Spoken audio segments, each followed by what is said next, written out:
publique en matière de gouvernance, de démocratie et de développement. Il est également fondamental que l'environnement dans lequel évolue la société civile soit bien organisé, structuré et adéquatement entouré de toutes les garanties qui favorisent le dialogue, la concertation et la coopération entre toutes les parties concernées par l'action de la société civile. S'agissant de la liberté de manifestation pacifique, il importe de mettre l'accent sur le caractère pacifique, ce en conformité avec les lois nationales et conventions internationales et dans le respect impérieux de l'intérêt général.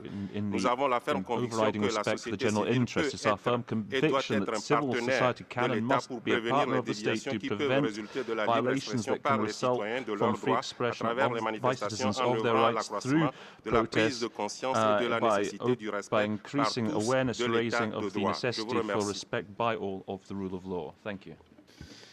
Thank you, Excellency, and I pass the floor to Israel. Thank you, Mr. President. Israel welcomes both mandate holders and thanks them for their reports. We would like to express our strong support for the mandate of the independent expert and congratulate him for his work.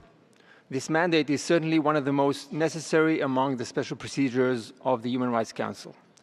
As many others, we reaffirm that this is not about creating new rights, but on the contrary, it is about ensuring that everyone can enjoy the same existing rights. Mr. President, just a few days ago, the city of Tel Aviv hosted the annual Gay Pride Parade, a world-famous event of its kind. Around 250,000 people gathered from all over the world under the sweltering Middle Eastern sun to celebrate freedom, to express their sexual orientation and gender identity, and petition for more gay rights. We are proud that such an event takes place in our country.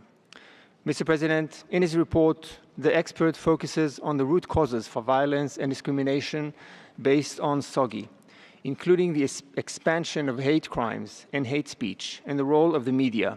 He also presents the overarching objectives of his mandate. We support his analysis and thank him for his recommendations.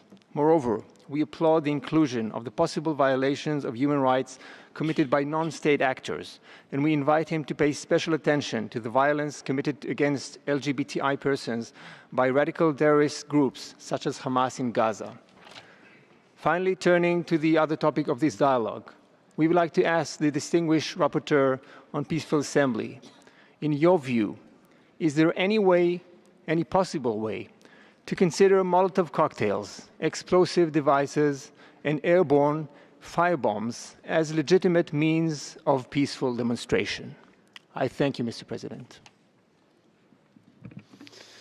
I thank you, and the next speaker is Belgium. Merci, Monsieur le Président. La Belgique s'associe à la déclaration de l'UE. Monsieur Madrigal-Borlos, je salue le travail impressionnant que vous avez accompli au cours des 4 premiers mois de votre mandat, ainsi que votre engagement à exercer votre mandat dans un esprit de coopération et de dialogue. La Belgique vous réitère son plein soutien. Elle déplore que la moitié de la population mondiale vit encore dans des pays dont la législation criminalise les personnes LGBTI. Une des priorités de votre mandat concerne le soutien aux États afin d'identifier, de rédiger et de mettre en œuvre des mesures efficaces pour lutter contre la violence et la discrimination fondée sur l'orientation sexuelle et l'identité de genre. Comment envisagez-vous promouvoir et partager les bonnes pratiques à cet égard afin de les rendre accessibles aux autres pays, y compris le nôtre? Monsieur Voulet, la Belgique réitère son ferme soutien à votre mandat. Le droit de réunion pacifique et de libre association sont au cœur de l'État de droit et de tout système véritablement démocratique. S'ils sont remis en question, l'exercice des droits civils, politiques, économiques, culturels et sociaux devient également impossible. Dans le rapport de votre prédécesseur à l'Assemblée générale des Nations Unies l'année dernière, il est mentionné à juste titre que la relation entre un État fort et une société civile forte est directement proportionnelle et non inversement proportionnelle. Comme vous, nous constatons toutefois que les organisations de la société civile, tout comme les journalistes et les défenseurs des droits de l'homme, sont sous pression. Un rétrécissement de l'espace accordé à la société civile s'observe en effet partout. C'est pourquoi nous réitérons notre appel à tous les États et surtout aux États qui se trouvent actuellement dans un contexte préélectoral de veiller à ce que leur environnement juridique, politique, économique et social permette à la société civile de remplir son rôle librement. Je vous remercie, Monsieur le Président. I thank you. And the next speaker on my list is France. Merci, Monsieur le Président. La France s'associe à la déclaration de l'Union européenne. Monsieur l'expert indépendant, la France vous remercie pour votre rapport. Il constitue une base de travail pour chaque État afin de mettre fin aux violences et aux discriminations dont souffrent de trop nombreuses personnes en raison de leur orientation sexuelle et de leur identité de genre.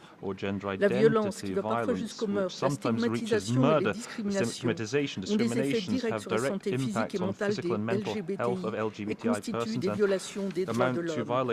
La France s'inquiète des conversions forcées à l'hétérosexualité évoquées dans votre rapport. Elle s'inquiète aussi de la mauvaise utilisation des données qui peuvent être récoltées en violation de la vie privée à des fins discriminatoires.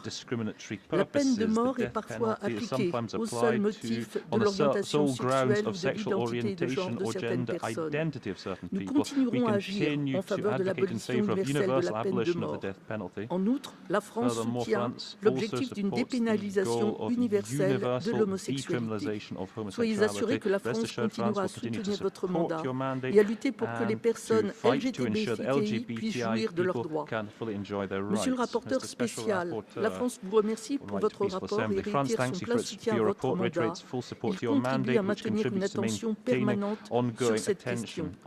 La France partage votre préoccupation concernant les restrictions de l'espace de la société civile qui se multiplient dans le monde, au travers notamment de l'adoption de législation pour réprimer l'exercice légitime de la liberté de réunion et d'association pacifique, ou encore de l'usage excessif de la force pour réprimer les manifestations pacifiques, ou bien la stigmatisation des attaques contre les acteurs de la société civile.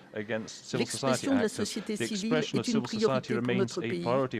Elle est une condition indispensable à la vitalité et au progrès de la démocratie. Nous appelons tous les États à pleinement respecter ces droits fondamentaux. Je vous remercie. I thank you very much, Excellency, and I recognize Canada. Thank you, President. Canada is grateful for the independent expert's report and shares his assessment that all states must counter violence and discrimination faced by LGBTI persons through laws and policies that are evidence-based and context-specific. We're pleased to note his references to the domestic developments in Canada. Canada, along with Chile, serves as co-chair of the Equal Rights Coalition, the ERC, a capital-based coalition working to advance LGBTI human rights and inclusive development. This August, Canada will host the ERC's Global Conference on LGBTI Human Rights and Inclusive Development, the first conference of its kind, which will bring together states, development cooperation agencies, civil society, multilateral institutions, private donors, and others in a shared commitment to advance LGBTI human rights and inclusive development. This meeting aims to coordinate foreign and development assistance policy and to share best practices on how the ERC's 39 members can work to better support LGBTI human rights in domestic contexts. We look forward to the participation of many stakeholders here today, including the independent expert. Noting that this is the independent expert's first report since the adoption of the Yogyakarta Principles Plus 10, we would welcome your views on how states can champion these principles in support of ending violence and discrimination against LGBTI persons forever. Thank you, Mr. President. I thank you, Excellency, and the floor goes to Montenegro. Thank you, Mr. President. I would like to warmly welcome Mr. Victor Madrigal-Borloz, the independent expert on protection against violence and discrimination based on sexual orientation and gender identity, and thank for the presentation of his first report. My country strongly condemns all acts of violence and discrimination committed against individuals because of their sexual orientation or gender identity. The affirmation of the values protected by international standards in the field of human rights and fight against discrimination based on sexual orientation and gender identity are among my government's priority objectives. Montenegro reiterates its full support to the work and the mandate of the independent expert, in particular in terms of raising awareness on violence and discrimination, identifying and addressing the root causes, and improving and encouraging the dialogue on this extremely important issue.